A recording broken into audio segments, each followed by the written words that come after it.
Good afternoon, ladies and gentlemen. Here with me, there is Professor Minty from Curtin University, Australia. Good afternoon, Professor Minty. Good afternoon. Okay, since you come from Australia, I would like to ask you a question. Sure. In Indonesia, we always call someone by their first name. And in the other side of the world, they always call someone with the family name or the last name.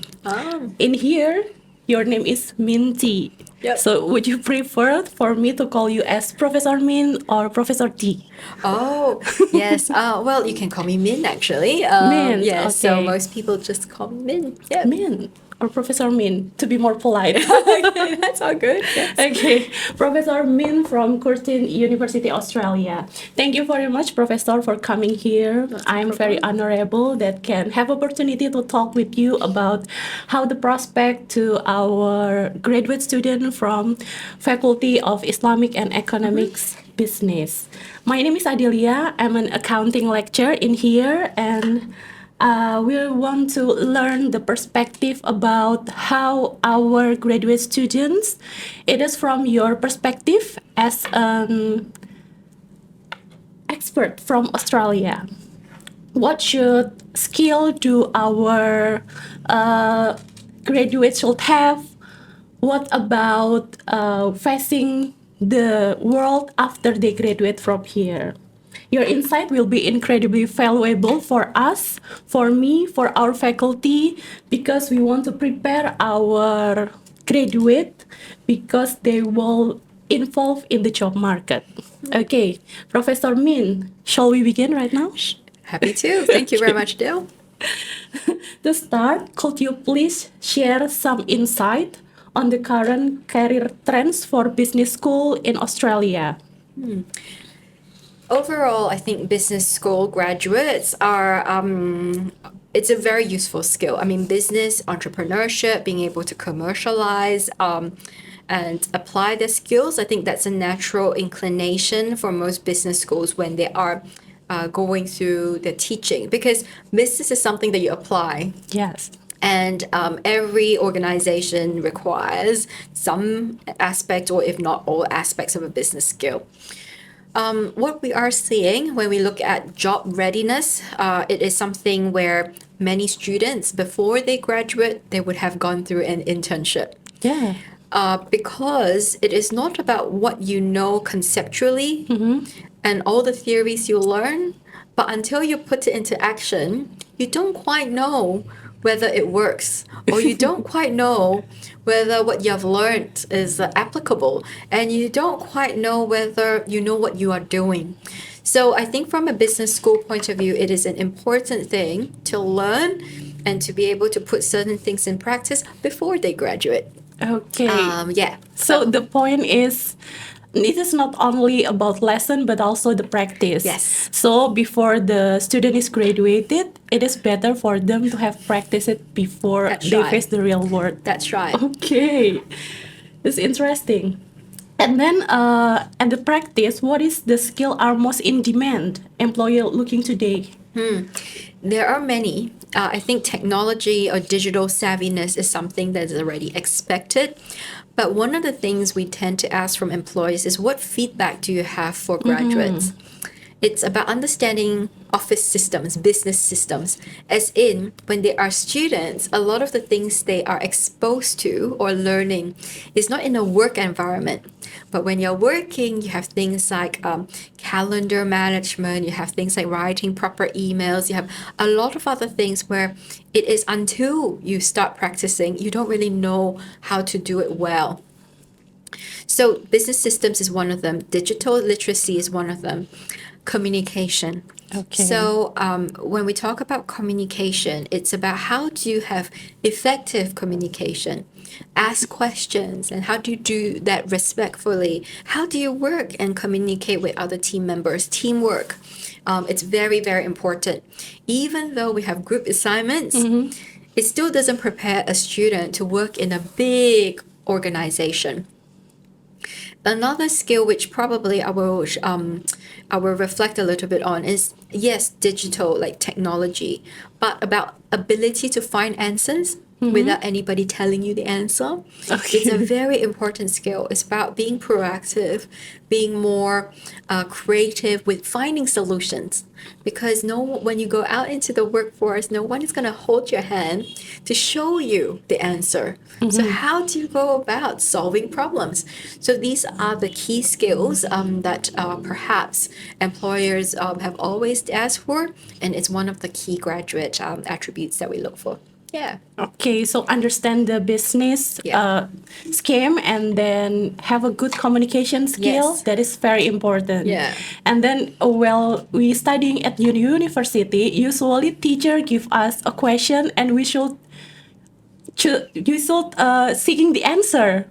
But in the real world, there is no question, and we should No. we should looking for the answer. Exactly. And there's no perfect answer. There's no template. There's no someone's gonna give me an answer. You have to find answers. So how do you go about that? And maybe something I'll build on as well, and it's an important thing, is to be resilient. Take feedback, take criticism constructively. How do people respond to that is equally important, because when you're working in the world, whether globally or wherever you want to work in the world, you still need to be able to handle constructive criticism and feedback and learn from the process and not be too afraid to just think, oh, I'm going to make a mistake. Try some things, and again, be more positive in the mindset of, if I don't know the answer, I will find the answer. Find the answer until you find the Yes, right that's answer. right. That's right. Okay, there are so many skills that our graduate students should have. Are there specific courses or certification or experience you would recommend so they have a good communication skill, they know about how business eclaim and how to do all to find the right answer? Actually, it's a very good question. It's a very, very good question. I'll give you an example why these things can't be actually taught in the classroom. As we think we could teach communication, working with others, and actually it comes down to a person as a whole. What we don't tend to recommend is only focusing on academics. So people score very good results but can't work in teams. That's not very helpful for the individual or the bigger environment. What we really tend to recommend students to have a bit of a balance. You're employed as a person. You're not employed because you can score very well in a test. That's not what employers want. So if people do in their own time already volunteer, do community service, take leadership roles in a student association, that is proactivity, that's communication, that's solving problems, that's fundraising, you name it. Without any template, no one's helping you. You got to find answers as a team. That itself is very valuable. So I don't think there's a course or certificate. I think there is a lot of doing, and they can do it while they are students because of the environment. The student environment is relatively safe place to start. Okay, so it is not about the perfect GPA score. No. But it also about soft skill. How you Exactly. learn in the community. Exactly. How do you place yourself at the community service? You learn Exactly. from that. Okay, that's very good, Mr. Min. Okay. Now we are talking about technology. Yep. Today, technology is rapidly changing many industry. Are there any particular tools or platform that our graduate student could access it to more adapt with the technology changes? Okay. Let's look at the broadly speaking generative AI. Some of the things that students use, maybe more commonly will be a chat GPT. There are all these tools out there. I would say every tool has its good and not so good parts. And of course, some of these tools help save time. But it is down to how you use these tools, because some of these tools can be harmful. It can be harmful for your own learning because you're having a machine give you an answer, but you don't really understand. So I do think digital literacy, and when we talk about technology, you need to appreciate it. You need to know how to use it, but don't rely on it. Because once you start relying on every bit of technology, you start to lose the ability to freedom to make decisions and the freedom to work and the freedom to do certain tasks.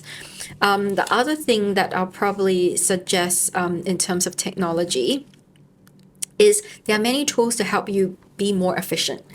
Project management tools, time management tools, and you talk a little bit about, how things like writing business letters, there is a lot of technology. Microsoft has Copilot. So I think that's good reference point. But again, use it wisely. I think it will make life a lot easier. But if you use it and rely on it solely, not knowing why you're using it, that is dangerous. Okay, so use technology wisely because there are a lot of technology tools that Yes, can that's help right. us. Okay, next about what strategy that can our graduate student do to face the real world after they graduate from Faculty of Islamic and Economic Business in here?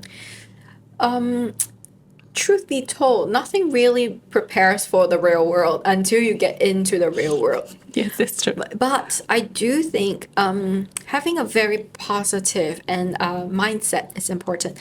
Good attitude actually cannot be Good taught. attitude. Okay, noted. Yeah, positive attitude. You can't actually teach it. I don't think we teach it. We can ever teach it. But that's one thing that will actually prepare them for an ever-changing world, different employers. That's going to happen. One thing I always recommend, work smart, don't work extremely hard. Because if you can do certain things efficiently and still achieve the same result, why do you want to work 10 times harder than everybody else and then still not achieve the results? Time doesn't equal to good outcomes. It's about understanding what you do, be efficient and be productive, but at the same time making sure that you can achieve the key goals that you set out to achieve. I also think one of the things it's about networks, about building relationships, about sometimes building your own personal brand, because it's about building trust with others, building a reputation that person can go further. So I think those are the things that that will perhaps help our graduates before they go out into the workforce. That certain things you can actually make mistakes, but some things you need to think about it for a long-term investment because you're starting today, you may have many years ahead of you that you're working. Okay. Okay, talk about network. How do our students get network? Network in Indonesia or maybe network in abroad? The first question is, as a student, who do I spend most of my time with? If I only spend at home with my family and I always spend my time with the same friends, it just gives a sense that maybe the network is not broad enough. There are lots of industry events, student clubs. There's also a lot of business events or industry events. Some students can start going to them. You don't have to go alone. Bring a friend. It's about little things that expose you to a different world. As a student, people are very, very okay. They tend to be a bit more generous. But once you're working, people tend to be more critical because you're already working. So as a student, why not? Give it a bit of a time to build your own network. And it's a lot of people I know, at least from my own personal experience, they're actually okay if the student asks them, can call them and say, "Oh, is it all right when I get a chance to be an intern at your company?" Not to say that it might apply in Indonesia, but overseas it's quite an important one. And also we have seen people asking people like for example when they go to a store they might ask, "Oh, how do you do this?" Be curious. Those are the things you can do every day. You don't have to go all the way out to create a network. Yeah, and once you become familiar, it doesn't matter if it's international or local. Wherever you go, you'll be able to build a network. And it will come along with a good communication. So if we decide to do a communication, then we can bring friends, and then we Yes, can yes. learn how to build a communication, and then we will get a network. Yes. And the funny thing is, how do I put this? Everybody, not everybody that we see out there talking is not shy. A lot of people are very shy. Very shy. Yes, and bring a friend is a good way, because then you can at least feel a bit supported. You see the first time how people talk. You may not dare to talk to anyone, but you've already gone to your first networking event. That's a good thing. Next time you bring a friend, each of your friend go and meet somebody new. That's the second time. That's a good start. Everybody is shy. So I have my own tricks as to how I feel better about myself. I always go to the food table. Food table. When you go to the food table, you'll meet somebody getting food, talk to that person waiting. And that's your first contact. Another thing, I'm also very shy. I don't like meeting new people. So I see the person in the room that's standing by themselves, talk to that person. Because that person is as shy as you. So two shy people together, they'll feel better. And build communication. Exactly. First start. All you need to do is to start and be okay with the fact that not every time will be perfect. And it's okay to sometimes feel a bit of rejection, feel a bit of failure. It's nothing about the person. It's just that today is not your day. Yes. Today is not your day. Yeah, And there are so that's many right. lessons that we can learn from the Exactly. rejection, right? Exactly. Okay, the last, I would ask you about what advice would you give to business graduate from Islamic faculty? I think values are important. Values. Yeah. This is something which I think, it's an Islamic institution. This is Islamic institution, but we not only have the Islamics major, but we have like a global major. And I think that's the thing. The values guide you wherever you go. And that doesn't matter. Values are important. And it is about being able to see the world in a different way despite holding on to your values. That as a global citizen is important. And there are certain things that it comes down to this. What happens when you are met with a situation that is different to your values? I think those are the things where, for any graduate to consider, and it is going to go through a test of time, but I think values is the first thing I'll say. And I mean values in the sense that some people will not compromise on personal ethics, for example, integrity, for example. These are very important values. The second thing for business graduates to think about is, I'll give you an example maybe. So a lot of graduates, when they go for their first job, you don't have experience or Right. extensive experience. You are worried at the interview because you're thinking, I don't think I'm good enough for this job. But you're at the interview. So you must have crossed to be shortlisted. Now, then, when people ask you a question on something you don't know about, most times what we see people don't do very well is they start saying, oh, I don't know. It's okay not to know. But the follow-up is, at this point in time, I'm not very sure, but I can find out. It changes. It gives a solution to something you don't know. It shows proactivity. Proactivity is important for a business graduate or any graduate. So there are many ways of looking at it. And I'll probably share something a bit further. And this was actually shared by an employer many years ago. So an employer was employing somebody who is Australian and also someone who is Asian. And I'm just talking about culture, right? It's slightly different. And they told me this. Most Asians are more, by nature, more modest and humble. So they feel very shy to talk about themselves. But the first question usually, when you go to an interview internationally or in Australia, tell me about yourself. Yourself. You need to prepare for that. You need to prepare for an interview. Okay. You need to prepare to talk about yourself and be confident about it, but not shameless about it. Confident, but not, over the top OTT about it. There is something else as well. when people ask a question they don't know the answer to, the difference with perhaps more like the Australian counterparts is they will say things in a more positive way. Oh, yep, I've heard about it. I don't know much about it at the moment, but I'll find out and get back to you. That is positive, true? It doesn't say I don't know and ends there. It actually gave a solution and a positive way of addressing the fact that you may just not know everything. That is a difference.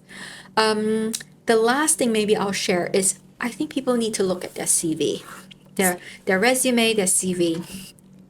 Look at their skills, and is it something that looks like what ChatGPT does for you? It's very dangerous. As of a personal recent experience, we have seen people who have beautiful resumes, got to the interview, didn't do very well. Because everything in your resume is going to show who you are.